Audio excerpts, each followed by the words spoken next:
sorry we're meeting like this. My name is Barry Goodman, and I'm a founding member and partner of Goodman Acker. We're a proud member of the Jewish community. This morning, as anyone can see, our office was vandalized in a clear attempt to intimidate and spread fear among our team, our employees, other tenants, the community. This was not an attack on our office, but an attack on our values and our mission. Goodman Acker is owned by Muslims, Christians, and Jewish members, Jewish lawyers, and we proudly serve all faiths, all races, and have been doing so for over 30 years. In that light, I'm not using four-letter words to describe what's going on here, but this is absolutely ridiculous. This is a crime. They can make statements, they can protest in front of the building and walk down the sidewalk, they can have their signs, they can do everything that the Constitution allows, but they can't do this. And we surely hope that they are caught and they are penalized to the greatest extent under the law. We all are here, and everyone here is following the law. That doesn't seem to be followed by those that did this in the middle of the night under the cloak of darkness and ran away because they didn't want to get caught and take credit for doing this stupidity. So in that regard, I'd like to introduce our state senator, Jerry Moss. Has been around and helped this community for so long that he probably started when he was still in elementary school. But Jeremy, you're up. Thanks, Barry. I'm Jeremy Moss, State Senator for District 7, which includes Southfield. I'm also the only Jewish member of the Michigan Senate. And I want to lead off by saying what is obvious. We all want the framework of a ceasefire to succeed. This does not achieve that. There are horrible, ongoing conflicts and tragedies all over the world that deserve our attention, and the war against Hamas is no exception. But what makes it the exception is the obsessive focus on Israel alone that has led to incitement of harassment, threats, and now vandalism against Jews anywhere. Many of us have sounded the early alarms about what's going on at our campuses. We believe the protesters who tell Jews to go back to Poland. We believe the protesters who want to globalize an intifada right here. We believe the protesters who say all Zionists deserve to die. And when 90% of Jewish Americans support Israel's right to exist as a Jewish homeland, all of us are vulnerable to these public acts of hate for how we express our Judaism. This is anti-Semitism. These alarms are now blaring. Those who have watched in disgust as these scenes have played out, but have no longer found the words yet to condemn it, must join us in speaking out. These threats no longer just impacting student encampments, now impact Jewish homes, Jewish neighborhoods, and Jewish businesses.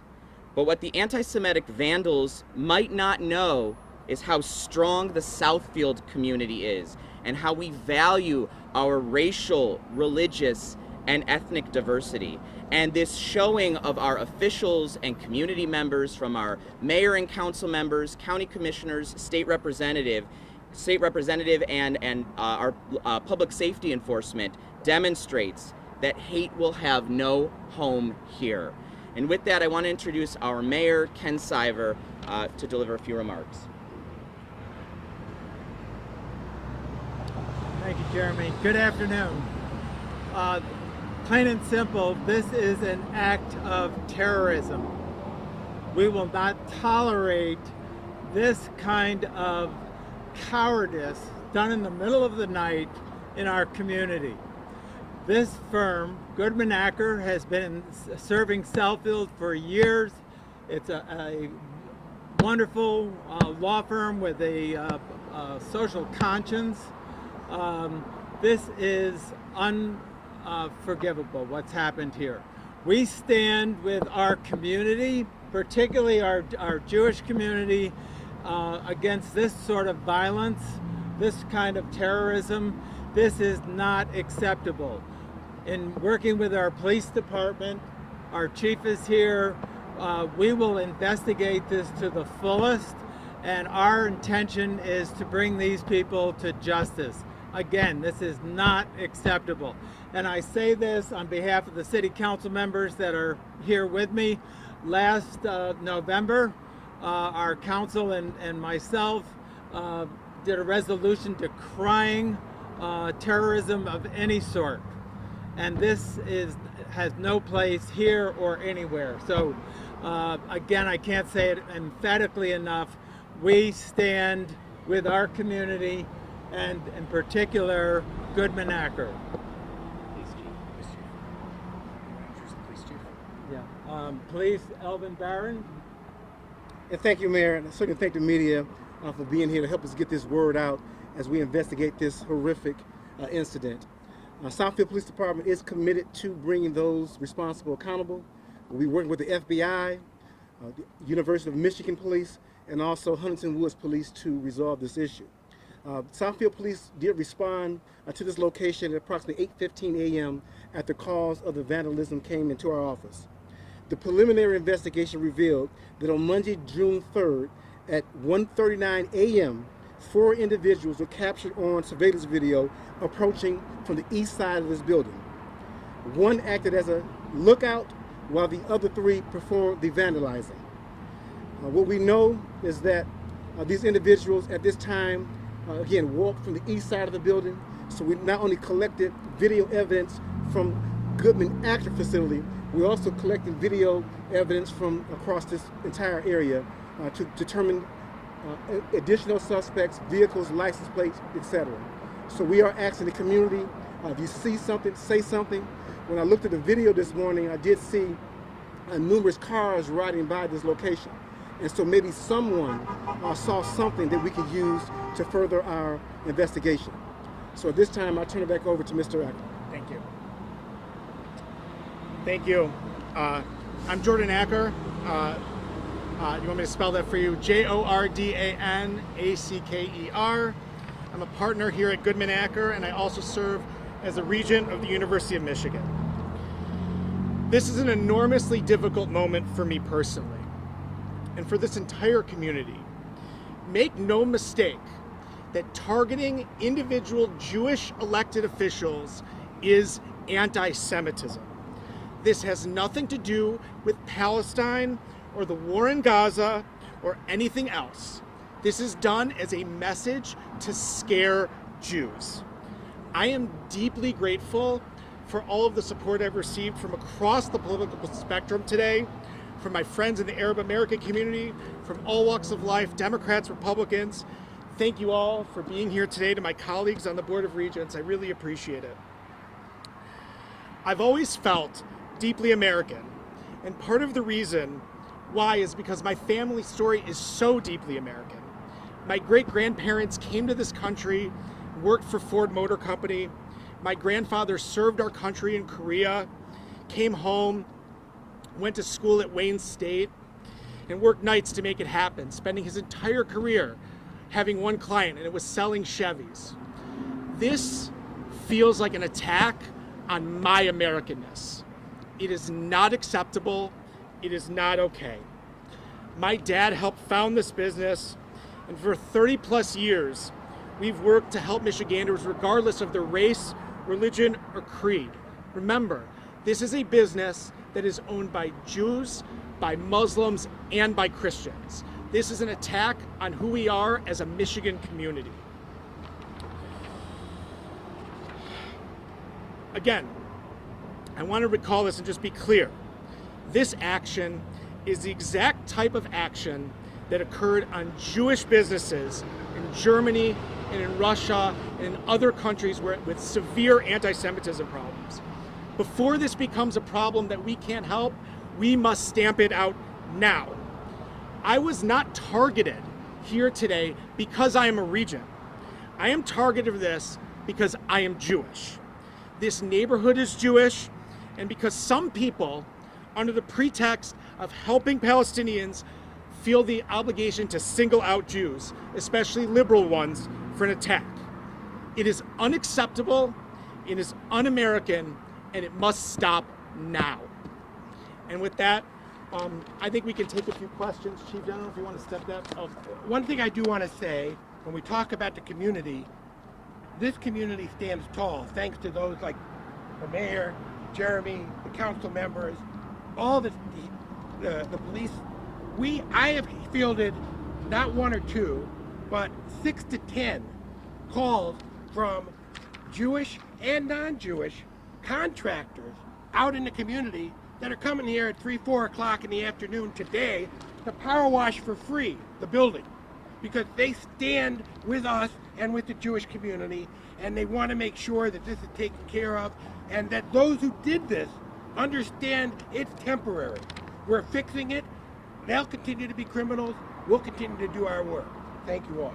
And before we open the floor for questions, I do want to add, again, the suspects arrived at 1:39 a.m. and they departed at 1:46 a.m. So they're here on scene for approximately 7 minutes. Thank you. Are you going to release some video? Yes. And this is the second incident. How does this compare to the first one? This is a significant escalation.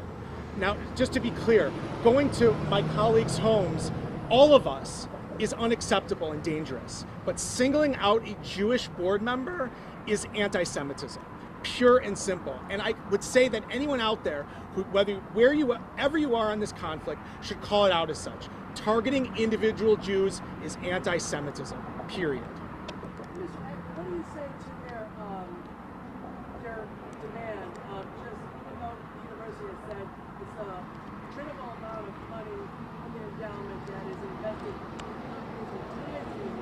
when they're saying divest now, or basically they may continue to do what they're doing? Yeah, there is no room for criminal behavior in the political process.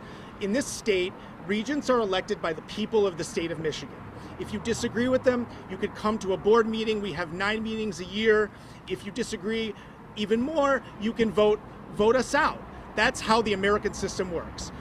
The problem here is that the encampment, the group that came to, they did not show up to our board meetings. They did not come to redress their grievances. This is not political activity, this is criminal activity. And whoever did this should be held responsible by law enforcement. Wait, you said they didn't come to the Board of Regents meeting? Correct. Do you agree with Barry that it would be fine if the protesters wanted to come and protest on the sidewalk? I think that is your First Amendment right to protest on public property, absolutely. But not on the University of Michigan diet. I have no issue with going to the University of Michigan Diag. What I do have a problem with is public space that's for everyone, and not one specific group has exclusive rights to that. So yes, that would be the difference. There are lots of groups that protest in the Diag and should. That's what it's there for. But you can't monopolize it and break campus rules. So do you feel it's going to be other groups targeted with this? I don't know. I'd have to leave that up for law enforcement to answer that question. Is a hate crime? Yes. Is the Michigan Department of Civil Rights involved? So right now, the Southfield Police Department, the FBI, University of Michigan, and Huntington Woods Police Departments, but it could expand to other agencies as well.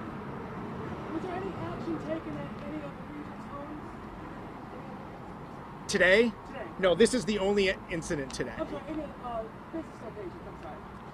I don't believe so. No, just here. If I could ask Mr. Bernstein, when you see this happening at your colleague and another business, do you also see this as an escalation? Oh, most definitely. This is a dangerous escalation. And, Jordan is a dear friend. Our firms have worked with each other for decades. But this is a terrible, dangerous escalation. It's intolerable. It's repugnant. It demands condemnation. The silence around this is completely unacceptable if it exists. And so I'm here to show support and solidarity for a friend, for a colleague, and for a community that doesn't deserve this. And one of the questions, I don't know all you heard, was this being investigated or is this being investigated as a hate crime? The answer to that is yes. We are investigating this as a hate crime. What specifically would make it a hate crime? The manner of, I mean, look at it for yourself. Yeah, I think everything that we said here today demonstrates that this is not necessarily a protest of what's going on in a conflict. This has escalated to incitement of Jews who express their Judaism by expressing support for a Jewish homeland. Nowhere does it say anything other than what is attacking a Jewish member of a board of regents that has done everything he can to kind of mediate with the students, and still we're seeing so much hatred and vitriol surrounding that. So you guys do believe that the students of U-M some students of U-M were responsible for it? So the investigation will reveal who was responsible for this. So we're not going to speculate at this time who may have done this. Once the information comes in, once we complete our investigation, then we'll determine the identity of the suspects. What are your concerns that they may, you've been hit twice now, that this is not the end of it? They're not going to listen to any warnings or cautions or anything like that? Oh, I think they will listen to warnings, actually. I think that there are people out there, leaders in this community, leaders in this state, who have an opportunity to say, this is too far and this is not acceptable. You hear from these people privately, I'd like to hear from them publicly. I love them to say, this kind of hate action is not acceptable. Targeting of individual Jews is not acceptable, period. But the people who actually did this, do you think they could continue to escalate? I can't speculate on the behavior of criminals. But what more has to happen? I mean, following up on your question, what more has to happen?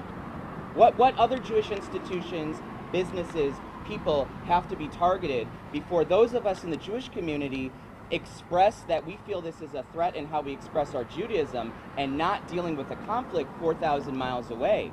And that is what we have been sounding this early alarm on, is that we as Jewish members, both in public and private life, have been crying out that we feel this is anti-Semitism. And somehow we have to be word policed by others on what feels to us as anti-Semitism. This should be enough, that we come out and say, we feel targeted here. And again, this is a Jewish segment of our city, and it's happened right here on 10 Mile. Well, what happens when it happens a block further back, and a block further back, and a block further back, that someone paints this on a private home? Don't you think that that individual Jewish family would feel terrorized by that? But forgive me, but this isn't happening. I mean, this happened at a multicultural level. Like, They didn't know that. and the This protesters is- have gone out of their Look way- what it says right here on the ground, Wait, hold right on. here. Read what it says right here. No, I'm just not. Yes, I see that. But I'm just saying this didn't. The message clearly is regarding the Divest Now movement. And whether or not, I don't need to get the specifics because I don't care. But Well, I care though, I care. And wait, hang on one second. I care because here's the answer to your question.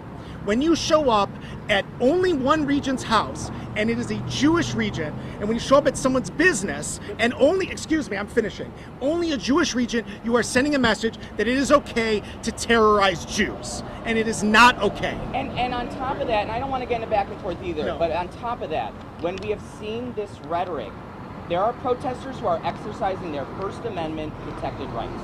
But when you see it lead to incitement, when you see encampments have these signs and other things that target not just people who are supporting Israel, but Jews en masse. When you see chants like, go back to Poland, or, all Zionists should die. And if you're an American Jew who supports Israel as a Jewish homeland, that's not about the conflict in Gaza. That's about expressing your Judaism. And here, that is a very clear demonstration that this is targeting people in the Jewish community who have a desire to see a Jewish homeland exist, and this is not anything to do with the political discourse on a war. This is targeting Jews for how they express their Judaism. Yeah. We take one more, and then.